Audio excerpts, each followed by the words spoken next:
Recently, I had the opportunity to speak at my high school alma mater's career day about what it was like being a podcast coach and content creator. And while it was an opportunity for me to teach the students, it was also an opportunity for me to learn because Gen Z is quickly entering the workforce. They are the ones who are going to have money soon. They're going to be the youngest working generation. And I want to understand how they consume content, how they listen to podcasts. And so I took that opportunity to talk to a group of about 60 or 70 Gen Zers, people currently in high school, about how they listen to podcasts. And honestly, the results were pretty surprising. So today, I'm going to talk about what I found from my very informal study and what it means for you, dear podcaster, for how you can leverage their habits to grow and monetize your podcast.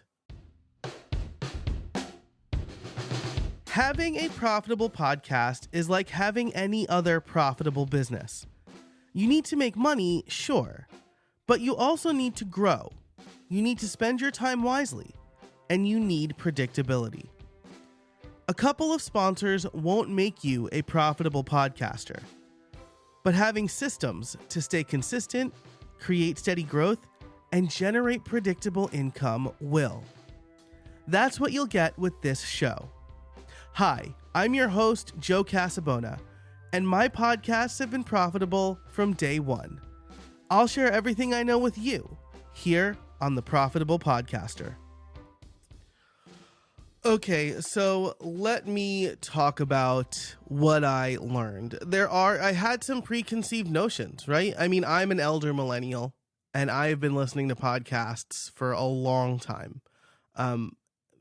I've been listening essentially since some of these students were in diapers or not even born yet, right? If they are freshmen that were born in like 2010, I've been listening to podcasts longer than that.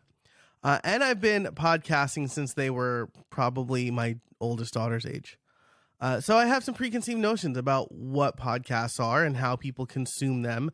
And of course, that is you hear about a show, you look it up in your app, you subscribe to the show, you listen to a few episodes. But what I found was pretty eye-opening. So here are, again, the informal stats. One, every student I spoke to had a smartphone, specifically an iPhone, and most of them have an SE, 12, or 13 model. Very few had a 14. Very few had something older than the 12. Every student who listened to podcasts, which was probably around half, used Spotify. Every single person. One mentioned that they also use YouTube, but Spotify is the app of choice. And I think I'm going to editorialize for a minute here. I think that makes sense, right? If this is where people listen to music, it only makes sense that this is also where that generation would listen to podcasts if they didn't have a podcast habit already. Outside, this one was the most shocking to me. Outside of the Joe Rogan Experience, no one could actually name shows, just topics and episodes they liked. So I will elaborate on that in a minute. When I asked them to name advertisers that they remembered, HelloFresh came up the most. When I asked them what social network they used the most, TikTok, unsurprisingly, was the winner, followed by Instagram. And then I asked them if they were scared that TikTok was going away. And they were like, no, we'll just move to Instagram. And then finally, I also asked them if they watched terrestrial TV, that is non-streaming television, and only a few answered yes, and it was almost exclusively for sports. And I asked that question because it informs the ethos of on-demand content, right? No one is waiting to sit in front of the television at 8 p.m. on Thursday nights anymore to watch Friends. Uh, they are getting the content they want when they want it. And sports and award shows, like actual physical live events, those are the things you actually have to sit in front of the TV for. If you want to, right? Saturday Night Live is live, and I watch it Sunday mornings on YouTube. Essentially, they upload all the good clips there. So that kind of informed how they view content, is where I was going with that question. So point number 3, let's dig into this. Point number 3 was especially interesting to me because it means they don't actually seek out podcasts. They seek out topics, and they let Spotify recommend episodes to them based on topics. This came up time and time again. Even with the Joe Rogan experience, they would say, oh, well, I don't listen to every episode. I just listen if he interviews like an athlete or an MMA fighter. Right? So that's a topic. You're interested in MMA more than Joe Rogan's incredible, quote unquote, hosting abilities, right? They seek topics. And again, this came up a bunch of times, right? What kind of podcasts do you listen to? True crime. Okay, what true crime podcasts do you like? Oh, all sorts. They would say all sorts. And it took me a little while to figure out that they're not interested in the podcasts themselves. They are interested in what they can learn or what entertainment they get from the podcast. So I thought that was super interesting. Now, Spotify is ahead of the curve on all of us for this, right?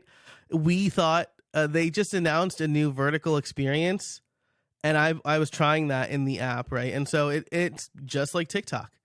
You go to podcasts, and there's a podcast section, and then they have a minute preview with the artwork, and you can listen, and then you could swipe up if you're not interested in that. And based on what I learned from the Gen Zers, from the high school students, this interface makes so much more sense. We thought they were just ripping off TikTok, and maybe they still are. But this is how Gen Z wants their content. With traditional podcast apps like Overcast, where you curate your own experience, you have RSS feeds. I asked them if they knew what RSS was, because I asked them, hey, what do you think a podcast is? Is YouTube a podcast? Or is content on YouTube a podcast? Yeah, sure. Spotify, absolutely. Do you know what RSS is? No. So RSS, I still love it, right? But it's definitely an experience where you're curating it yourself. Spotify and very soon YouTube both have recommendation engines in place that the younger generation is leveraging. They are not looking for content. They are not looking for content. Just like all of the other apps they're using, they let the content come to them. And so what does this mean for us as podcasters? And I'll say you should take this with a grain of salt because my sample size is definitely more anecdotal than statistical. But given that Spotify seems to be leaning into this trend that aligns with my observations, I've been thinking about how this affects our approach, the podcaster's approach to content creation. First, episode titles and descriptions have become a lot more important.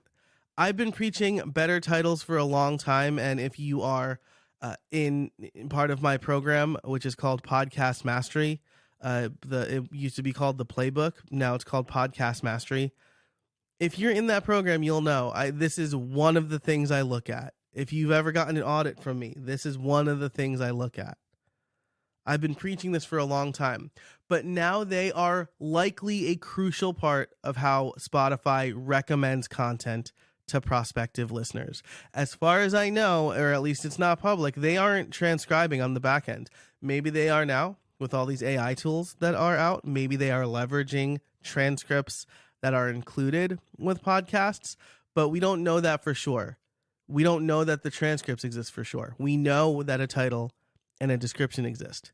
So those definitely need to become more important. You need to put more thought into how you're titling and describing your podcast episodes. Second, your hook needs to be a lot better. Now you need to grab the listener's attention in the first 60 seconds.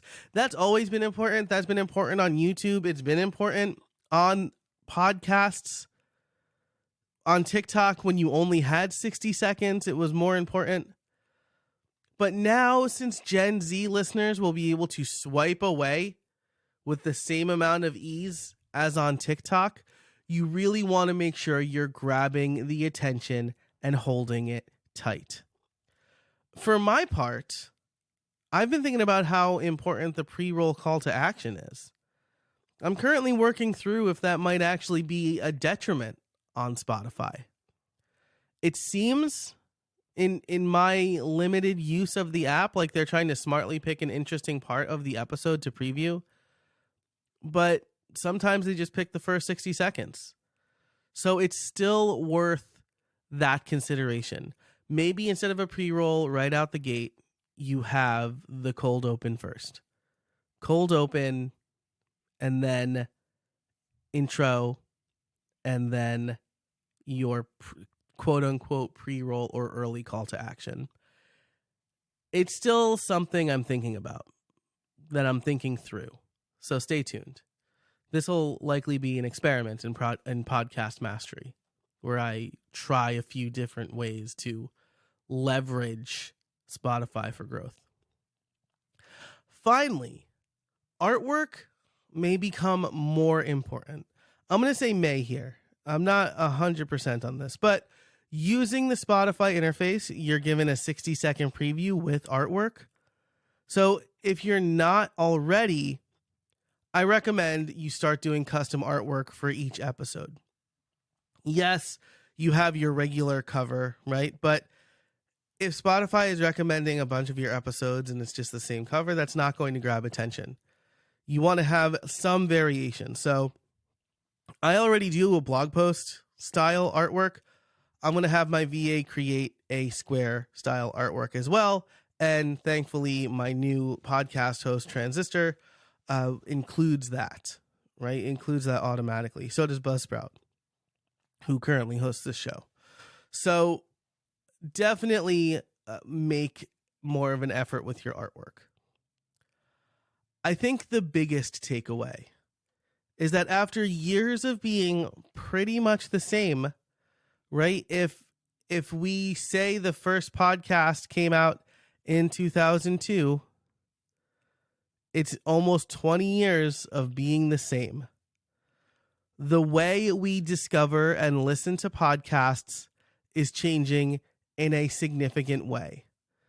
Perhaps the most significant change in podcasting since the internet connected MP3 player, where you didn't have to download the MP3s and then load them onto your iPod. You could just download them directly to your MP3 player. As podcasters, we definitely need to keep an eye on the trends and habits of the next generation of listeners. They already look much, much different from the first generation.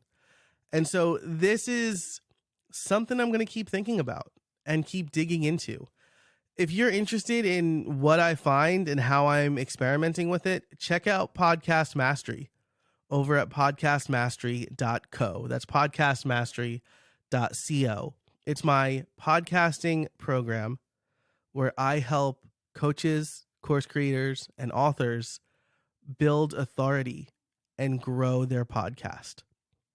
And Spotify is an integral part of it. So you better believe that my experiments in the next few months will focus specifically on Spotify. And the last thing I'll say is don't sleep on Spotify. I wrote it off for a while because they were a closed ecosystem. Ignore it. Just like YouTube, ignore it and you're at your own peril. All right, that's it for this episode. Thanks so much for listening to The Profitable Podcaster. If you want to check out Podcast Mastery and get a written to be read version of this episode, check out the show notes over at profitablepodcaster.fm/213. That's profitablepodcaster.fm/213. Thanks so much for listening, And until next time, I can't wait to see what you make.